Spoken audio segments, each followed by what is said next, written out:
Tanse, I'm Krisanachkate. Welcome to APTN National News. Thank you for joining us. Prime Minister Mark Carney announced his choices for federal cabinet this morning when he and his ministers were sworn in by Governor General Mary Simon at Rideau Hall in Ottawa. Among them, rookie member of Parliament Mandy Gold-Masti has made history. She is now the Minister of Indigenous Services. This is the first time an Indigenous person has held the role since it was created in 2017 by former Prime Minister Justin Trudeau. Gold-Masti was made the first female Grand Chief of the Cree Nation government in 2021 before resigning from the position in March to run as an MP candidate in Quebec. First-time Manitoba Anishinaabe MP Rebecca Chartrand was also sworn in as Minister of Arctic Affairs and Minister responsible for the Canadian Northern Economic Development Agency. And former longtime Saskatchewan Métis MP Buckley Belanger will support the cabinet as Secretary of State for Rural Development. And we will have a full report on the new Liberal cabinet on tonight's newscast.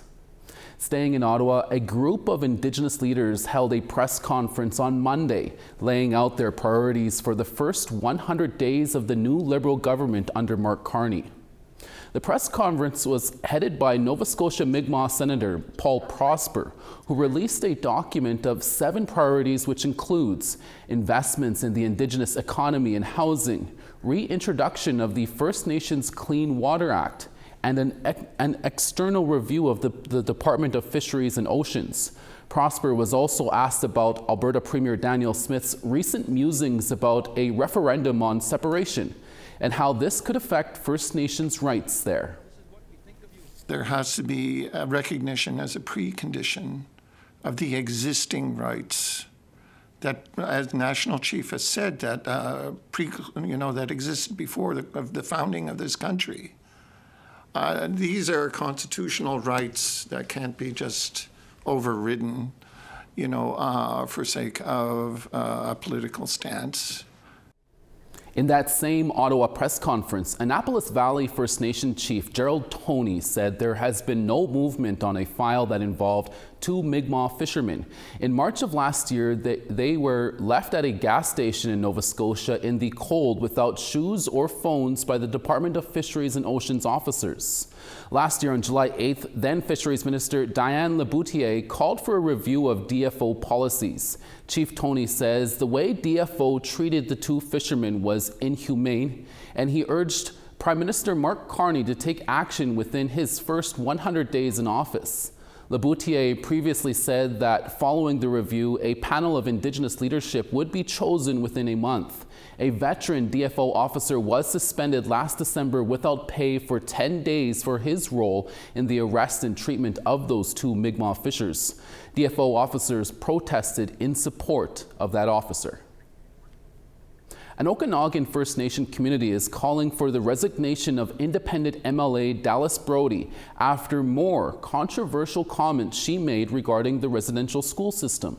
CTV's Penny Daflos reports. May 1st, Dallas Brody courted controversy once again. The greatest threats to our unity: political interference by the Chinese Communist Party, the fragmentation of BC by over 200 bands, each asserting its own sovereignty. The Premier responded immediately. This member's incoherent and consistently racist posturing in this House against Indigenous and First Nations that do in fact have rights and sovereignty in this province. The Penticton Indian Band wrote a letter to Brody and her fellow independents denouncing the divisive rhetoric and what it called explicit racism. Absolutely not either of those things. I would say that we want to be undivisive and get away from policies that are rooted in racial differences. I think we fight every day to make sure that everybody in this province has equal opportunity. And the last thing we want to do is divide people based on race or anything like that. Brody and Tara Armstrong have now responded with a public letter accusing First Nations leaders of deepening racial conflict. It doesn't feature any facts or new perspectives or information. It just continues racialized, discriminatory attack on Indigenous peoples. The Union of BC Indian Chiefs points out every MLA voted in favor of adopting the UN Declaration on the Rights of Indigenous People in 2019, with the public increasingly understanding and supportive of residential school survivors. They view the independents' comments as a step backwards. It's so counterproductive, it's so destructive, it's so divisive. Brody and Armstrong don't see it that way. What it really boils down to is just making sure, again, that everybody has equal rights in the province. The key is to bring people together, all of us working together as a team, not saying this group, this group, this group, everybody sort of fighting against one another. Brody started the war of words in the legislature, and while she's drawing attention, it does nothing to change Indigenous rights. Penny Daflaw, CTV News, Vancouver. Advocacy groups stood with First Nation leaders at Queen's Park in Toronto during a Monday press conference, voicing their concerns about the Ontario government's proposed Bill 5. It intends to create special economic zones. Critics say it will trample on Indigenous rights and environmental assessments to speed up approval of resource extraction projects. First Nation leaders from Niskandaga First Nation, the Association of Iroquois and Allied Indians, Friends of the Ottawapiskat River, Democracy Watch, and Indigenous youth took turns at the podium. They're calling on the Ontario government to immediately pause the bill. They describe it as a dangerous attack on the environment and Indigenous rights. 14-year-old Bidabin from Niskandaga First Nation was emotional as she spoke on behalf of the youth. 70% of her community is currently evacuated due to flooding of the nursing station, as well as Niskandaga has been without clean drinking water for 3 decades. I don't want to lose the land. I don't want to lose what we have. We've come so far. And I'm afraid what's going to happen. Doug Ford, if you can hear me, if you're watching this,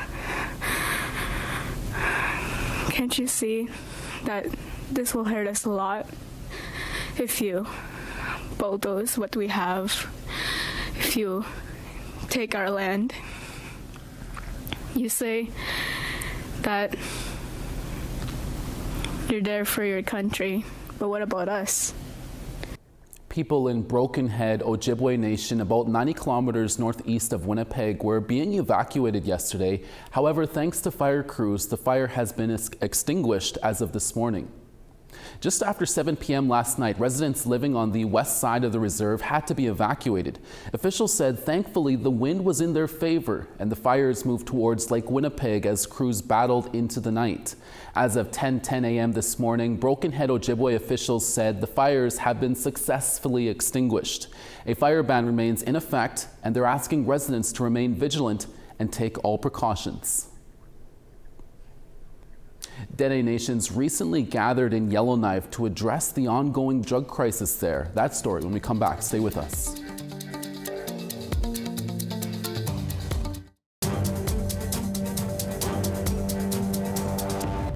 Welcome back. The Deni Nation recently held emergency meetings over 3 days in Yellowknife to address a steadily growing and sometimes fatal drug crisis in the Northwest Territories. APTN's Bruce De La Cruz has more.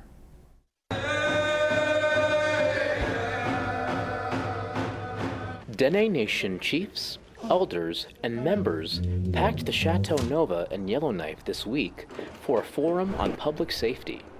They discussed the growing drug crisis in the Northwest Territories and the best ways to combat it. So, for the 3 days that we gathered, we were looking for some kind of a sign for a hope. The people will feel hopeful that something will be done for young generations. The Deni Nation declared a state of emergency in July 2024 because of a significant rise in drug-related deaths and incidents in their communities.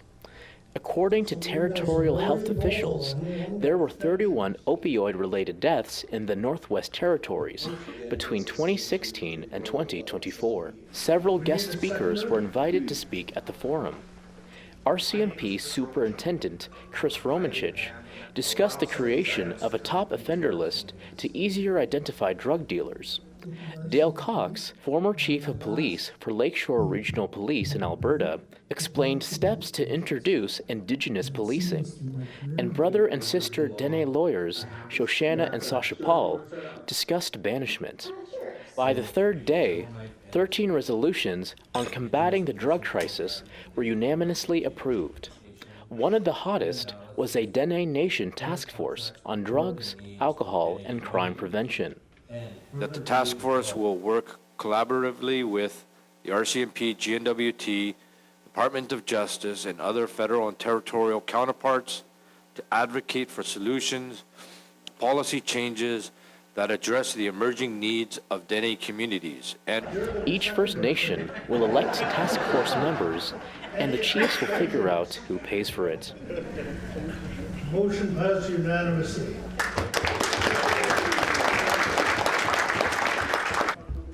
Another resolution was the creation of a Dene policing program. Deni National Chief George McKenzie called it, quote, a crucial step. The RCMP, they are not our people overall. Because they're not our people, they don't understand our culture, our philosophy, our beliefs, and how we do things. So if we get Native policing, our own people, they will understand our society. And it stands to reason they will be more effective for enforcing the law for us. Chief McKenzie had a message for younger Dene Nation members. We didn't forget about the young people, but this task force will plan it so young people can be a part of this gathering. Imagine every region has about 5 young people in the audience. It's going to look powerful. But we got to find the money and plan it well. Tate Juniper of the Sawtoo is one of those young people. It's time for our young people to be seen and to be heard. It's time for our leadership to make room for them at the table. It's time for our leadership to stop talking about having them represented and start allowing them to be represented in these discussions.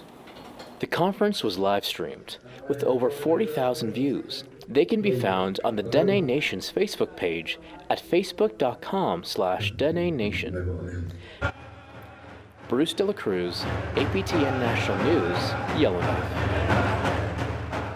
Monday marked the 140th anniversary of the Battle of Batage. The 4-day battle ended the Northwest Resistance of 1885, led by Louis Riel and Gabriel Dumont. The battle took place on May 9th to May 12th in 1885 in Batage, Saskatchewan, where Métis forces fought to defend their land, rights, and way of life. The fighting started in Duck Lake, moved to Fish Creek, and then ended in Batage. Métis and First Nation fighters united against Canadian troops. After 4 days, the Métis-led forces ran out of ammunition and were eventually defeated. While no official events took place on Monday, Métis Nation Saskatchewan says they are planning a 150th anniversary event with details to be announced at a later date. The editor of the recently released book titled Red Dress joins TR Wheatley for a new episode of Face to Face tonight on APTN. Jamie Black-Morset worked on the Red Dress project for 15 years, creating awareness about the MMIWG and Two-Spirit people crisis. Here's a preview of tonight's Face to Face. The red dress is always kind of led by an intuition, and I feel like this opportunity to write a book about the Red Dress project came really at the right time, and And I had, of course, no idea that the movement to search the landfill would kind of come to a head at that time. But it really gave an opportunity for us to have a platform. Cambria Harris wrote a little bit in the book, and she has her poetry in there.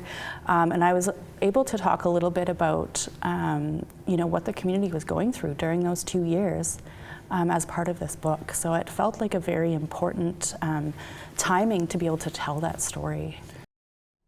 We now want to tell you about this week's new web poll question. Over on our website, we ask, do you feel your community is prepared for the wildfire season? You can answer yes, no, or unsure.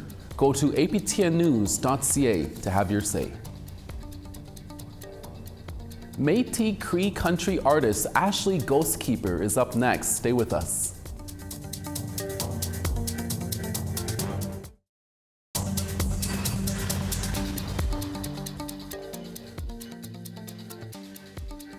St. John 0, Charlottetown 8. Cartwright -3, Happy Valley Goose Bay 2. Quebec City 14, St. Jovite 19. 19 in Ottawa, Sarnia 21. Sioux Lookout 26, Thunder Bay 16 in Sun. Puckatawagan 15, Thompson 10. 26 in Winnipeg, Gimli 24. 20 in Yorkton, Swift Current 9. 1 in Stony Rapids, Meadow Lake 12. Rain in Peace River at 22, Grand Prairie 21. Rain in Lethbridge at 16, Calgary 17. Rain in Vancouver 16, Kamloops 23. Fort Nelson 16, Smithers 17. 10 in Whitehorse, Mayo 10. Wati 8, Yellowknife 9. -2 in Fort McPherson, Colville Lake -3. -4 in Baker Lake, Whale Cove -3. And in Iqaluit 1, Clyde River -7. Thanks for staying with us. Our next guest is a Métis Cree country artist who is originally from Red Deer, Alberta. Since she was 8 years old, Ashley Ghostkeeper began writing and singing her own songs.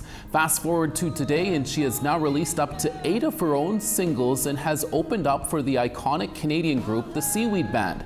She also made it to the top 5 spot of the Canadian Indigenous Music Countdown with her song, Waiting on a No. Our TR Wheatley recently spoke to Ashley Ghostkeeper in studio. Here's that interview.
Ashley, Ghostkeeper, amazing voice. You recently got to debut that song, Cowboys Dream, with the Seaweed Band here in Winnipeg. What was that like? Yeah, it was a ton of fun. It was really a full circle moment for me. I've opened for Seaweed a few times now, and it just felt like coming home. It was really special. Awesome. Tell us a little bit about Cowboys Dream and where the inspiration came from. The inspiration comes from my dad, his cousins, and their friends that growing up in the 80s in northern Alberta, and really that brotherhood and the passion they had for living that cowboy rodeo life, and how it wasn't about the shiny buckles or anything. They had a love for the sport, and it was a way of life. And you know, once a cowboy, always a cowboy. So I was really the vessel for this story, and I'm very honored for that. That's awesome to also honor your family at the same time. You know, you also have a new album coming out soon. When will it be released, and what kind of message do you share in this album? Yeah, very exciting. I got my first debut album coming out later this fall, a date to be announced. This album is just something different. It's, you know, 90s country influence, that honky tonk. And it really speaks to empowerment of being a woman, and that positivity, and just the resilience you have in life, and yeah, really woman empowering. So I'm really excited. The cowboy blood runs in your family, as you said, but they're also singers and songwriters. You know, what was it like growing up, and how has it shaped who you are today? Yeah, I come from a big strong Métis family of singers and songwriters and artists, and I really say my family and my bloodline really gave me the gift of love for music. You know, is there any words of advice for other Indigenous youth out there, you know, who dream of also doing music? For sure. I mean, if you love something, you just got to do it. And there's a reason that gift was placed in your heart, and we have that responsibility to use that gift. And I was very fortunate to be given the gift of love of music. All right. Thank you for your time today. Thank you so much. Thank you, Tiara and Ashley. And that's your daytime newscast for this Tuesday. Our Dennis Ward is back for your evening newscast in a few hours. Please join us then. Hi, miigwech masicho kwana. Thank you for watching, and we'll see you again. Ekse.